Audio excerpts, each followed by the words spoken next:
Héctor Huergo, bienvenido. Muchas gracias por invitarme. ¿Nos podés contar sintéticamente de qué se trata este conflicto entre el gobierno y el sector agropecuario? Nuevamente, el eje es la cuestión de los derechos de exportación, llamados retenciones. Hay una ley sancionada, ni bien fue la primera ley, la ley de emergencia y solidaridad, que saca el gobierno de Alberto Fernández, que le da la atribución de subir los derechos de exportación de la soja, que estaban en torno al 24,5%, al 30%, reservándose 3 puntos más en caso de que fuera necesario. Esa ley sale, de hecho, arranca entonces este gobierno con retenciones del 30% para la soja. También se autorizaba el subir otros 3 puntos para maíz y para trigo. Esas eran atribuciones que le otorgaba la ley al Poder Ejecutivo.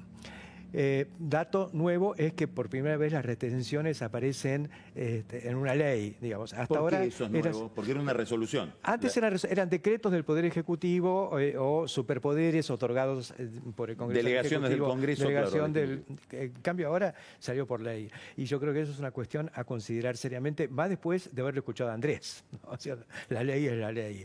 Me parece que eso es un punto realmente muy importante. A ver, explicita lo que estás. Bueno, porque de pronto el gobierno a lo mejor no, digamos, pensó que no hacía falta meter los 3 puntos estos adicionales en un primer momento, dejó pasar, pasaron 2 meses y de pronto viene con esto. Esto se lo informa a la mesa de enlace, donde hay toda una discusión, la mesa de enlace integrada por las 4 entidades señeras, digamos, del sector: Sociedad Rural, Confederaciones Rurales Argentinas, Coninagro y Federación Agraria. Se levantan de la mesa diciendo, digamos, enojados, un debate ríspido, pero el ministro Luis Basterra, el ministro de Agricultura, les dice: vamos a meter estos 3 puntos, pero vamos a tratar de acomodar con el resto de las cuestiones, economías regionales, a ver si lo podemos reducir. Y finalmente llegan a, no diría ponerse de acuerdo, pero sí se levantan de una mesa en la cual el gobierno le dice: finalmente el resultado total desde el punto de vista de la presión a todo el sector, de la recaudación, es neutro, porque estos 3 puntos que le metemos a la soja los vamos a redistribuir pagándole algo a los pequeños y medianos productores de soja y después acomodando los derechos de exportación para los productos de las economías regionales.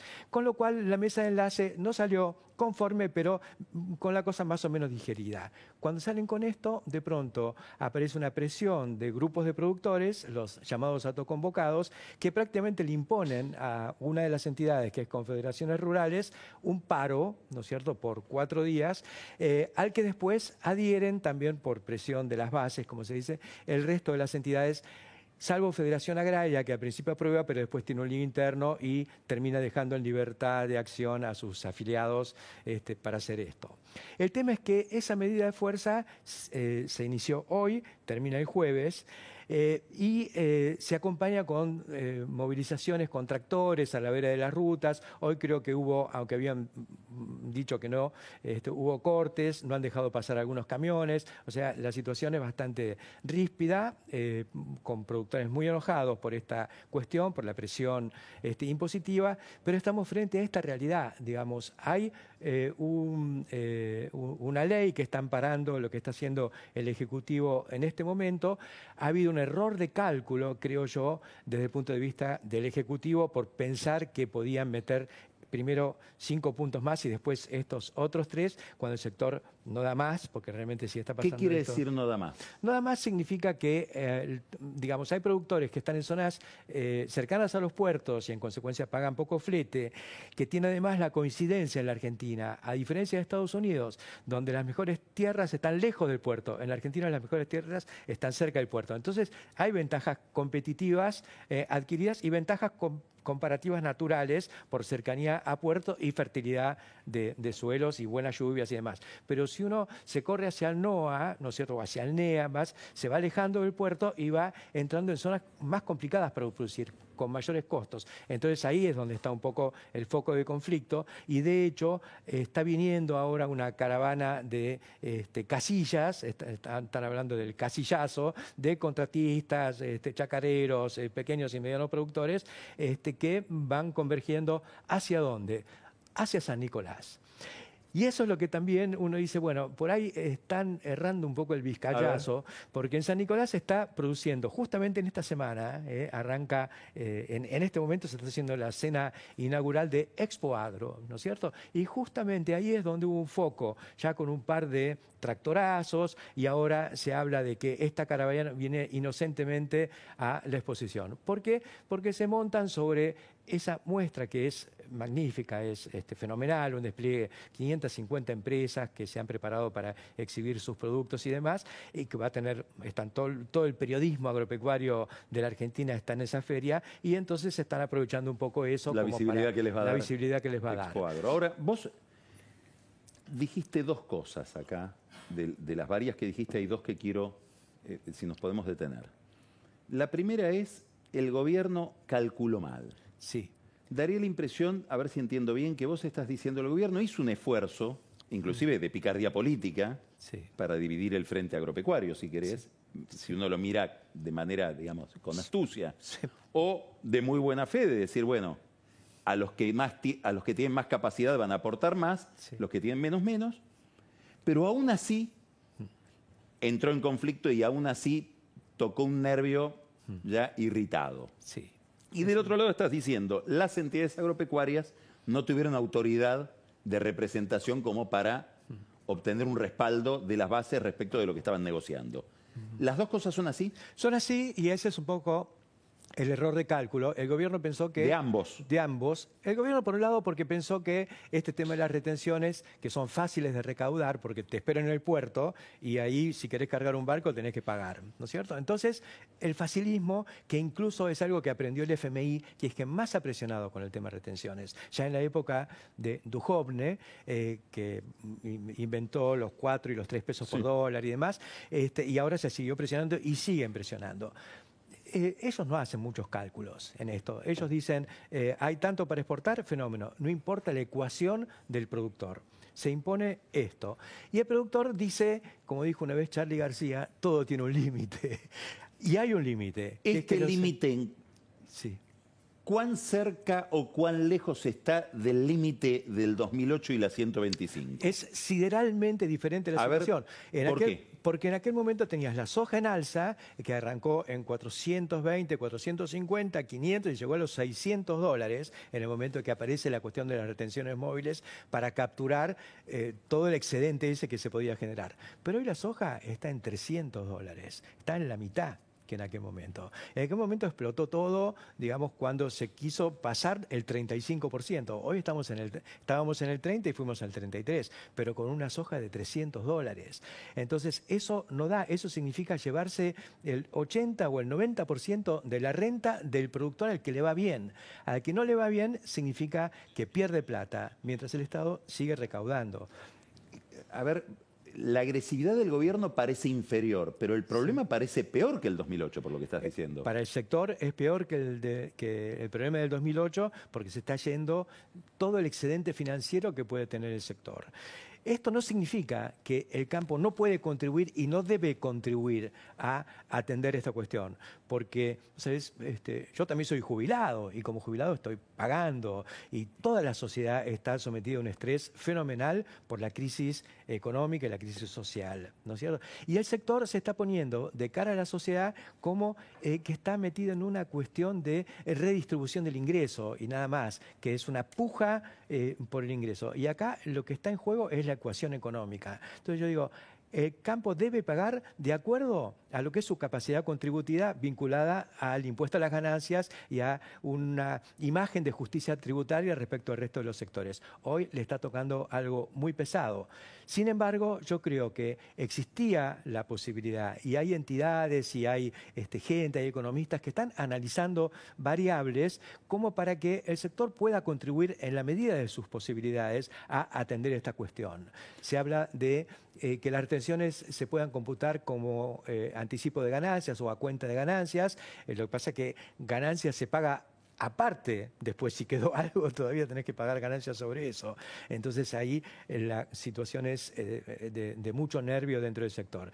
Ahora, la pregunta que uno se hace siempre, hay todo un discurso que dice, bueno, la Argentina tiene en este sector una clave de sus relaciones con el mundo, de lo que puede hacer, enormes ventajas, tiene tradición, sabe cómo hacerlo, hizo una revolución en los últimos 20 años o 25 años en este campo.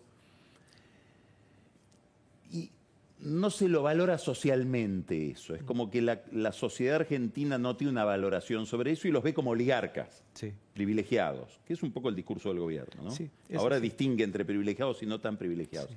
¿Esto es así? Es así. ¿Es un error de la dirigencia agropecuaria no poder pintar la cosa de otra manera? Mira, yo como comunicador desde hace muchos años en el tema agropecuario me siento un poco responsable del fracaso de esto. Se ha generado una especie de ruptura del contrato social entre los proveedores de alimentos y los consumidores. Se los ve como agrogarcas, se habla de cosas horribles, los de la 4x4, los sojeros y todo eso. Y bueno, yo creo que eso le está haciendo muchísimo daño al campo y por ahí estas medidas o estas decisiones, ¿no? Salir de pronto con un gobierno que tiene 2 meses y medio de vida a cortarle las rutas y a tratar de revivir la epopeya, porque fue una epopeya en aquel momento de la 125, donde no había ley, hubo alguien que se le ocurrió hacer esto, finalmente mandaron un proyecto de ley al Congreso, se cayó, el no positivo, sí, lo hizo caer y no hubo ley, y ahora, entonces se volvió... Héctor, te voy a decir algo totalmente intuitivo, y me gustaría escucharte sobre este tema, no solo en relación con el sector agropecuario, sino con todo hoy en la Argentina. Me da la impresión de que no hay ni la misma bronca, sí, tampoco entusiasmo. Sí. ¿Respecto a la medida? Respecto de la actividad. Respecto de cómo el gobierno encara este sector. Y sí, lo veo igual en otros sectores, sí, como que ni hay bronca, sí, pero tampoco hay entusiasmo como para poder arrancar. Bueno, ¿eso vos crees que es parte de la situación o es sí, que es un gobierno con un discurso poco claro? Yo creo que es un gobierno con un discurso poco claro, le falta incorporar, porque realmente, bueno, yo puedo estar sesgado, ¿no? Porque soy un apasionado de esto y estoy viendo lo que fue esta revolución fenomenal. Pasábamos, hace 20 años cosechábamos 50 millones de toneladas, estamos cosechando 150 y con todo en contra, porque no es que fue subsidiado o se le dio algo. No hubo una sola política agropecuaria a favor en todo este periodo. Y, sin embargo, el campo pasa de 50 a 150 millones de toneladas de granos. El país hubiera saltado en 1000 pedazos si no se hubiera producido esto. Se produjeron en 20 años 400.000 millones de dólares en exportaciones agrícolas. O sea, se generaron 100.000 millones de dólares en retenciones, en derechos de exportación. Imagínate ¿qué sería si no hubiera ocurrido esto? Y esto no ocurrió por designio de la naturaleza ni por políticas activas en favor del sector. Se pudo hacer gracias al cambio tecnológico que permitió bajar costos y a la actividad de una parafernalia de organizaciones, empresas y demás que van desde la producción a la logística hasta el entrelazamiento internacional, con las grandes compañías internacionales y muchas locales que están colocando toda esta producción en más de 100 países en todo el mundo. Vos hablaste todo de granos, carne, que fue el gran tema de discusión del comienzo del gobierno de Néstor Kirchner con Moreno y todas las restricciones al mercado de carnes, ¿no? Sí, bueno, aquello fue realmente un dislate porque terminamos comiéndonos 8 o 10 millones de cabezas, por errores de cálculo también, y sin embargo, mirá la resiliencia del sector. El año pasado exportamos 4.000 millones de dólares de carnes y subproductos. Contra en aquel momento 300, 400.